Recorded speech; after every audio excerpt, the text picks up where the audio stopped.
Hi friends, welcome to my recipe corner. അപ്പോൾ ഇന്നൊരു healthy റെസിപ്പിയാണേ, but ഒരു എമ്മി റെസിപ്പിയും കൂടിയാണ്.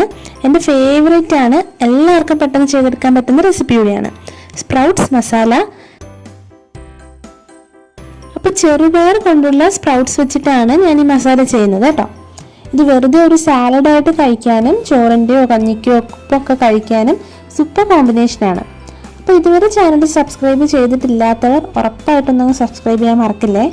അതുപോലെ തന്നെ അതിനടുത്തായിട്ട് കാണുന്നൊരു കുഞ്ഞു ബെല്ലൈക്കൺ കൂടി ഉണ്ടാവും, അപ്പോൾ അതുകൂടി പ്രസ് ചെയ്യാൻ മറക്കല്ലേ. അപ്പോൾ ഇന്ന് നമുക്ക് വീഡിയോയിലോട്ട് പോകാം. അപ്പോൾ ആദ്യം ഞാനിവിടെ ഒരു കടായി വെച്ചിട്ടുണ്ട്, അതിലേക്ക് മുളപ്പിച്ച് ചെറുപയർ ചേർത്ത് കൊടുക്കാം. അപ്പോൾ ഇതിന് 1 കപ്പ് ചെറുപയർ മുളപ്പിച്ചെടുത്താണ് കേട്ടോ. അപ്പോൾ ചെറുപയർ മുളപ്പിച്ചെടുക്കാൻ അധികം പണിയൊന്നുമില്ല. 1 കപ്പ് ചെറുപയർ രാവിലെ നന്നായിട്ടൊന്ന് കഴുകി വെള്ളത്തിൽ കുതിർക്കാനിടുക.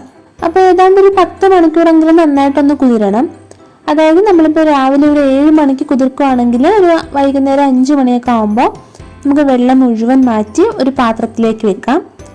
ഇനി അതൊന്ന് മൂടി വെച്ചാൽ മാത്രം മതി കേട്ടോ. പിറ്റേന്ന് രാവിലെ ആകുമ്പോഴേക്കും ഇതുപോലെ മുളച്ച് വന്നിട്ടുണ്ടാവും. രാവിലെ ഒരു 11 മണിയൊക്കെ ആകുമ്പോഴേക്കും ഇതുപോലെ നന്നായിട്ട് തന്നെ മുളച്ചിട്ടുണ്ടാവും.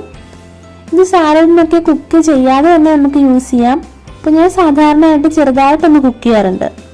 ഇപ്പോൾ സ്പ്രൗട്ട്സിന് പൊതുവേ കുക്കിംഗ് ടൈം കുറവാണ്, അപ്പം അതുപോലെ തന്നെ ഓവറായിട്ട് കുക്കായാലും ഒരു യൂസ് ഇല്ലാതാവും. അപ്പം ഞാനിപ്പോൾ ഇതിലേക്ക് ഒരു 1/2 കപ്പ് വെള്ളം ഒഴിക്കുന്നുണ്ട്. ഇനി ഒരു മീഡിയം ഫ്ലെയിമിൽ ഒന്ന് മൂടി വെച്ച് ഒരു 7 മിനിറ്റ് കുക്ക് ചെയ്തെടുക്കാം. അപ്പോൾ ഇത് ഇത്രയും മതി. അപ്പോഴേക്കും സ്പ്രൗട്ട്സ് ഒന്നങ്ങ് സോഫ്റ്റ് ആയിട്ട് കിട്ടും. അപ്പോൾ അത്രയും മതി. അപ്പോൾ ഓവറായിട്ട് കുക്കാവാതിരിക്കാൻ ശ്രദ്ധിക്കണം കേട്ടോ.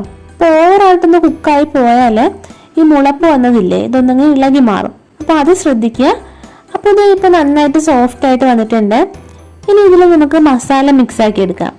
അപ്പോൾ അതിനായിട്ട് ആദ്യം ഒരു കടായിലേക്ക് കുറച്ച് വെളിച്ചെണ്ണ. അപ്പോൾ വെളിച്ചെണ്ണ ചൂടാകുമ്പോൾ കുറച്ച് കടുക് പൊട്ടിച്ചെടുക്കാം.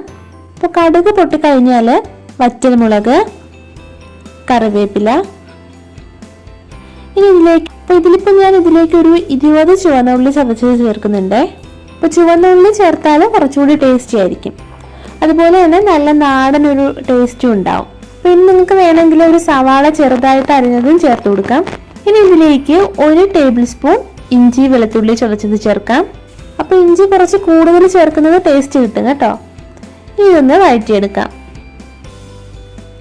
ഇനി ഉള്ളി ചെറുതായിട്ടൊന്ന് വഴന്ന് വരുമ്പോൾ ഇതിലേക്ക് ഒരു 1/2 ടീസ്പൂൺ മഞ്ഞൾപ്പൊടി, 1/2 ടീസ്പൂൺ മുളക് പൊടി.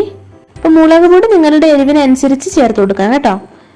ഇനി ഇതിൻ്റെയൊക്കെ ഒരു പച്ചമണം ഒന്നങ്ങ് മാറി വരണം. അപ്പോൾ ഞാനിപ്പോൾ ഇവിടെ മസാലയായിട്ട് ഇത് മാത്രമേ ചേർക്കുന്നുള്ളൂ.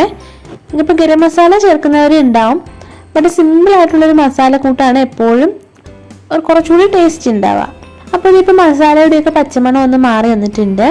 ഇനിയിപ്പോൾ ഇതിലേക്ക് നമുക്ക് ഒരു ചെറിയൊരു പിടി തേങ്ങ തിരുമിയത് കൂടി ചേർത്ത് കൊടുക്കാം. ഇത് നന്നായിട്ടൊന്ന് മിക്സ് ചെയ്തെടുക്കണം. അപ്പോൾ ഇതിവിടെ മസാല റെഡി ആയിട്ടുണ്ട്. ഇനി ഇതിലേക്ക് നമുക്ക് മുളപ്പിച്ച പയർ ചേർത്ത് കൊടുക്കാം. ഇത് നന്നായിട്ടൊന്ന് മിക്സ് ചെയ്തെടുക്കണം.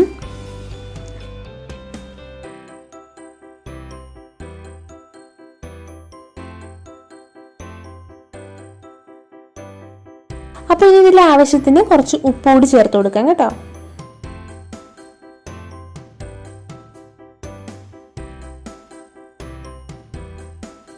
അപ്പോൾ ഇത് ഇത്രയേ ഉള്ളൂ. ഈ ടൈമിൽ വേണമെങ്കിൽ ഒരു ചെറിയ നാരങ്ങ കൂടി പിഴിഞ്ഞൊഴിക്കുന്നത് നല്ലതായിരിക്കും. അപ്പോൾ ഞാനിപ്പോൾ സെർവ് ചെയ്യുമ്പോഴാണ് ആ ഒരു ചെറിയ നാരങ്ങ കൂടി സെർവ് ചെയ്യാറ് കേട്ടോ. അപ്പോൾ നിങ്ങൾ ഒരു തവണയെങ്കിലും ഉറപ്പായിട്ട് ട്രൈ ചെയ്ത് വെക്കുക. വളരെ ഈസിയാണ്, അതുപോലെ തന്നെ അടിപൊളി ടേസ്റ്റുമാണ്. പിന്നെ പ്രത്യേകിച്ച് പറയാനില്ല, സൂപ്പർ ഹെൽത്തി കൂടിയാണ്. അപ്പോൾ കുട്ടികൾക്കൊക്കെ ആകുമ്പോൾ കുറച്ച് എരിവ് ഒന്ന് കുറച്ച് കൊടുത്താൽ മതിയാവും. അപ്പോൾ ഉറപ്പായിട്ടും എല്ലാവരും ട്രൈ ചെയ്ത് വെക്കുക, ഇഷ്ടമാകും. അപ്പോൾ കമൻറ്റ്സ് അറിയിക്കുക. അപ്പോൾ ഇതുപോലൊരു ഈസി ആൻഡ് ടേസ്റ്റി റെസിപ്പി ആയിട്ട് നെക്സ്റ്റ് എപ്പിസോഡിൽ കാണാം. Till then take care and by.